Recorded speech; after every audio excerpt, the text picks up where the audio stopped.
तो अभी तक हमने पढ़ लिया है, क्या पढ़ा हमने? Free fall. कौन से चैप्टर का? सेकेंड चैप्टर का। अभी हमारा एक सबसे लास्ट टॉपिक बचा रहेगा, क्या नाम है उसका? पावर।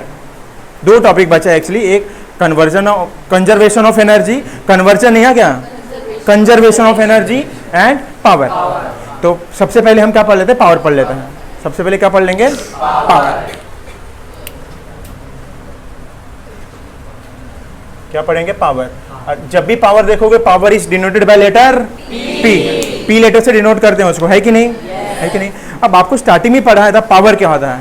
क्या होता है power? Whenever anybody will ask you कि what is power, you have to answer the rate of work. क्या होता है? Rate of work. पावर क्या रहता है? Rate of work is called power. Clear है क्या? अब रेट मतलब क्या? आप किसी भी काम को करने के लिए how much time you are spending, किसी भी काम को करने के लिए आप कितना समय लगा रहे हो, उसको क्या बोलते हैं? पावर बोलते हैं। क्या बोलते हैं? पावर बोलते हैं। अब जैसे मैंने आपको बताया था, जो रेट वर्ड है, रेट मतलब क्या होता है? 1/T। पक्का? और W को क्या बोल, वर्क को क्या बोलेंगे? W, है कि नहीं? तो अब मेरा ये तो डेफिनेशन हो गया। पहला क्या हो गया मेरा? डेफिनेशन। दूसरा क्या आ जाएगा मेरा? फॉर्मूला आएगा कि नहीं? अब फॉर्मूला कैसे आएगा? मुझे पता है पावर को किससे लिखते हैं? P से लिखते हैं। और ये क्या है? रेट मतलब क्या? 1/T। और ऑफ मतलब बोला है मल्टीप्लाई होता है। ऑफ मतलब क्या? मल्टीप्लाई। और वर्क है ना, वर्क मतलब क्या? W, है कि नहीं? है कि नहीं? जब इसको सॉल्व करूंगा तो क्या बनेगा मेरा? P = W/T। क्लियर है? क्लियर है क्या? तो ये आपका क्या हो गया? ये आपका पावर का फॉर्मूला हो गया। क्या हो गया?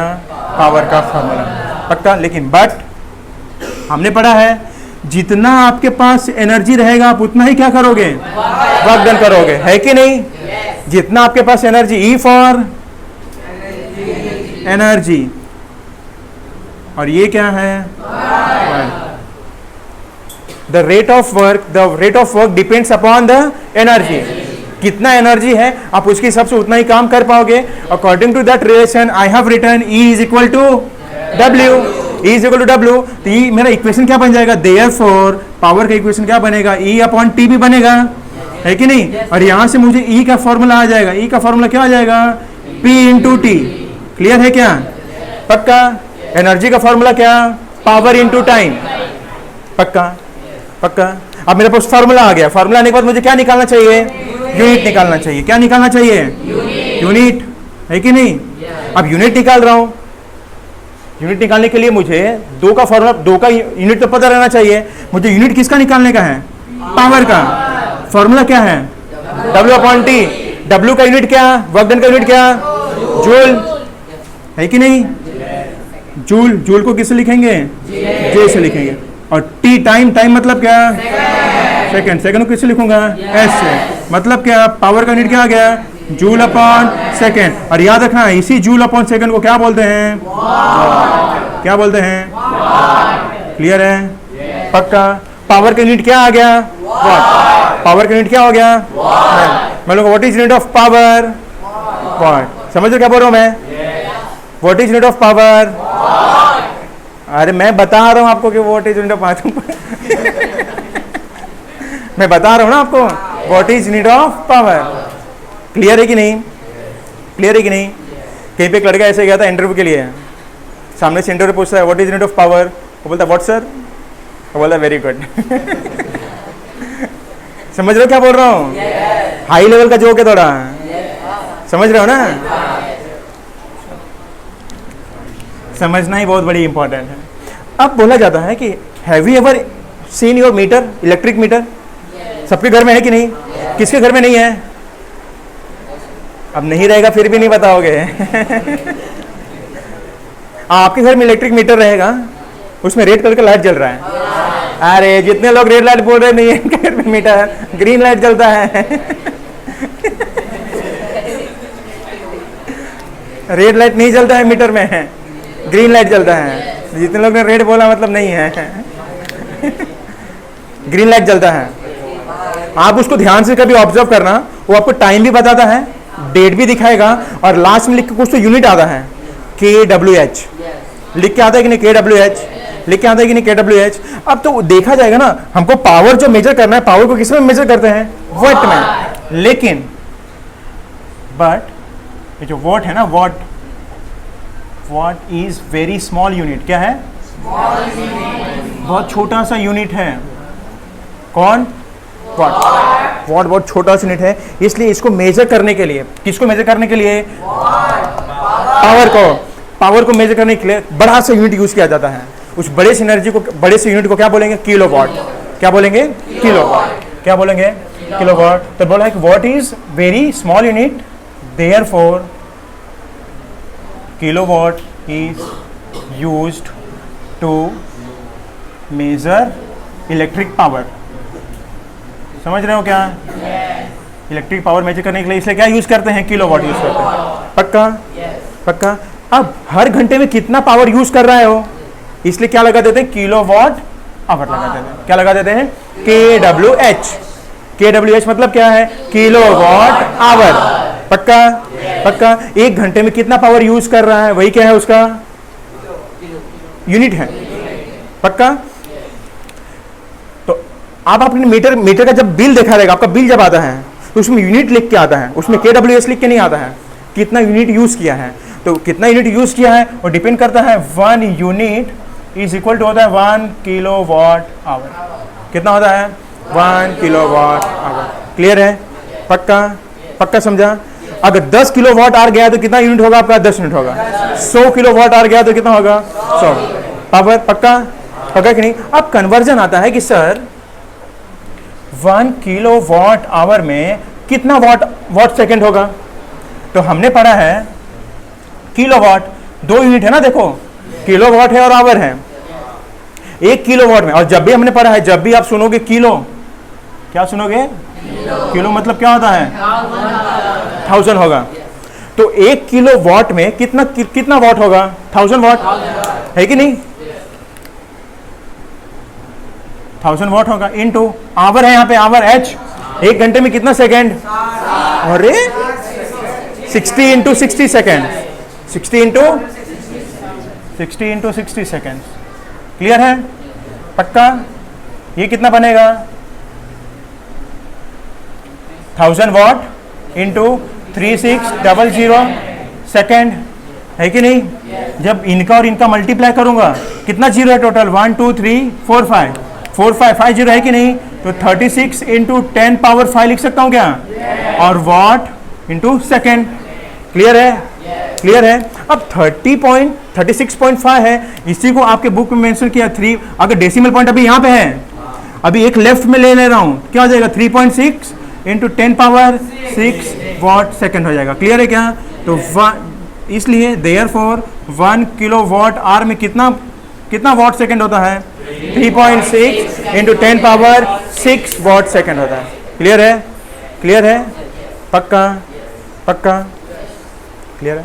अगर उसने पूछ दिया आपने 8 किलोवाट यूज किया है, मतलब 8 यूनिट यूज किया है, तो कितना वाट सेकंड यूज किया है, सीधा इसमें क्या करोगे, जितना यूनिट उसने बोला उतने का मल्टीप्लाई कर दोगे, आ जाएगा ना। समझ रहे हो कि नहीं, पक्का। इसने बोला कि आपने 76 वाट यूज किया, 76 यूनिट यूज किया है आपने, कितना यूनिट यूज किया है, 76 यूनिट यूज किया है। तो बोलेगा कितना वाट सेकंड यूज किया है, तो 76 मल्टीप्लाई बाय 3.6 इंटू 10 पावर 6, उतना वाट सेकंड यूज करोगे। समझ रहे हो कि नहीं, किसको नहीं समझ रहा, सबको समझ रहा है, वेरी गुड। यही हम चाहते हैं, सबको समझें। ये हो गया आपका पावर। याद रखना, ये पावर आपको समझेगा। मैंने यहां पे एक वर्ड यूज किया है, इलेक्ट्रिकल पावर। आप जब 10th में जाओगे ना, आपको सबसे पहला चैप्टर ही मैं स्टार्ट करूंगा, करंट इलेक्ट्रिसिटी। ये वाला पहले पढ़ा लूंगा, तब वहां पे जब पढ़ोगे पावर, तो उसमें पढ़ाऊंगा इलेक्ट्रिकल पावर कैसे आता है। जब ये क्लियर रहेगा तभी आएगा ना वो चीज़। याद रखना, हर एक चीज क्या कंटिन्यूटी है। 9 का कंटिन्यूटी कौन है, 10, पक्का। अब जो सबसे लास्ट टॉपिक है वो आपका एनर्जी कंजर्वेशन। क्या है, एनर्जी कंजर्वेशन।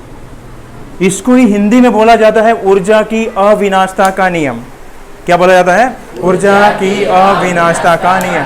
कंजर्वेशन मतलब क्या है, सेफ रखना। कंजर्वेशन मतलब क्या है, सेफ रखना, पक्का। कंजर्व करते हैं, कंजर्वेशन पार्क होते हैं, सुना है कि नहीं? तो वैसे ही बोला है कि हमको क्या करना है, एनर्जी कंजर्व रहता है।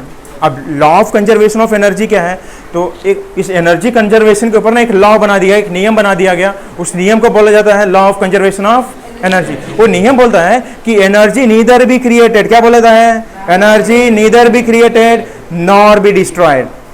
ऊर्जा को ना तो बनाया जा सकता है ना ही नष्ट किया जा सकता है। समझे क्या बोला? Energy neither be created nor be destroyed, it can only be transferred from one form to another form. Clear क्या? समझा? स्टेटमेंट लिखाने का जरूरत है क्या?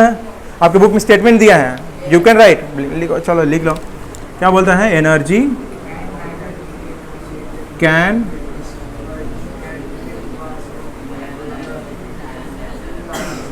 neither be created nor be destroyed, है कि नहीं? कॉमा, फुल स्टॉप दे देना। It can only be transferred from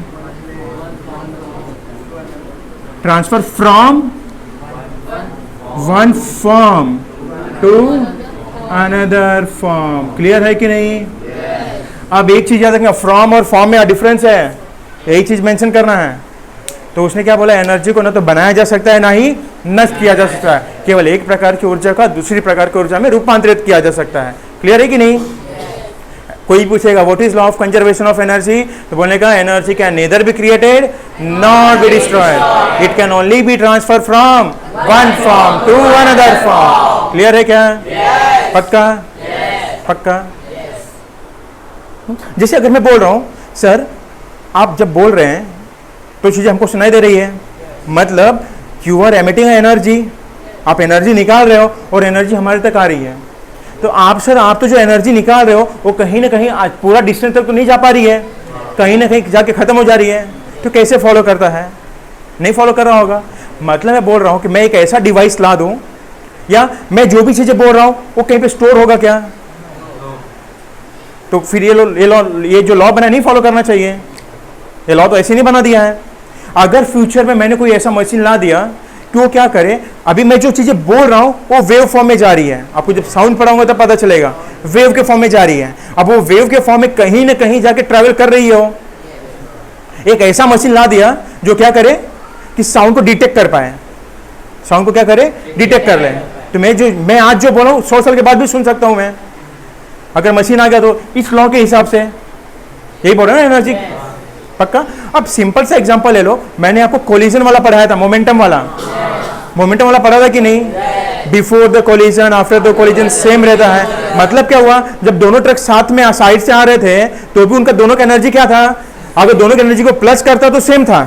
मान लो अगर दोनों की एनर्जी को प्लस कर रहा हूं मैं, कितना आता था? 100 आ रहा था। टकराने के बाद जब दोनों दूर दूर जा रहे थे ना, उनके पास जो एनर्जी था उन दोनों को भी ऐड करता तो कितना आता था? 100 ही आता था। तो वही लॉ से क्या बोला गया, उसी एग्जांपल से क्या बोला गया कि एनर्जी क्या है, मेरा कंजर्व रहता है। क्या रहता है? कंजर्व रहता है। एनर्जी कभी खत्म ही नहीं होता है, एनर्जी कभी खत्म ही नहीं होता है। पक्का? अब बोलोगे सर कोयला तो खत्म हो जाता है, कोयला खत्म हो जाएगा, लेकिन हीट फॉर्म में कर गया ना, वो हीट बन गया, उसका एनर्जी बन गया, बिजली बन गया, यूज कर लिया आप। अब बिजली बन गया तो हवा बन रहा है ना, ये हवा वापस से विंड मिल यूज करेगा, फिर से इलेक्ट्रिसिटी, फिर से बिजली, फिर से, समझ लो क्या बोल रहा हूँ? साइकिल चल रहा है ये कंटिन्यूअस। पक्का? पक्का? यहाँ पे आपका टॉपिक खत्म हो गया, आपका चैप्टर खत्म हो गया, थियोरेटिकल पार्ट सब खत्म हो गया। अगर जैसे मैं ना एक टाइम लास्ट में एक लड़की को ऑफिस में पकड़ा था मैंने, तो उसकी मम्मी आई, बोलते सर ये पढ़ती नहीं है घर पे, ऐसा है वैसा है, ये है वो है। सबके घर पे होता रहेगा, सबके घर पे होता रहेगा। तो बेसिकली ना इसमें टाइम मैनेजमेंट की बात आती है। अगर if you are a student, and you think you are a good student, you should make your a proper time table, you should make your schedule. आपका शेड्यूल होना चाहिए बराबर से। अब आप करते क्या हो, आप सुबह 7 बजे का स्कूल है, 6 बजे उठते रहोगे, 7 बजे तक जो भी है खाना पीना नहाना धोना सब 7 बजे तक रेडी हो जाता रहेगा। मैं देखता हूँ आपका स्कूल 7:30 बजे का रहता है, लड़के लोग 8 बजे तक पहुँच रहे हैं। स्कूल वालों का शेड्यूल नहीं है। अगर आप अपना चाहते हो कि you want to be a successful student, तो आपका सबसे पहले खुद का एक टाइम टेबल होना चाहिए. You should spend maximum 7 hours on the sleep. सोने के ऊपर बस 7 घंटा स्पेंड करना है. 7 घंटे से ज़्यादा सो रहे हो, आप अपना टाइम स्पेंड कर रहे हो. There are total 24 hours in a day. एक दिन में 24 घंटे रहते हैं आपके पास. उस 24 घंटे में से मान लो आप 7 घंटा सोए, कितना बचा आपके पास? 17 आवर्स. 17 आवर्स में से आप 5 घंटा 6 घंटा स्कूल में रहते हो. 6 घंटा स्कूल में, कितना? 11 घंटे बचा आपके पास, है कि नहीं? अब 11 घंटे में से 2 घंटा क्लास में रहते हो, कितना बचा? 9 घंटा. अब 9 घंटा पूरा घर पे रह रहे हो आप.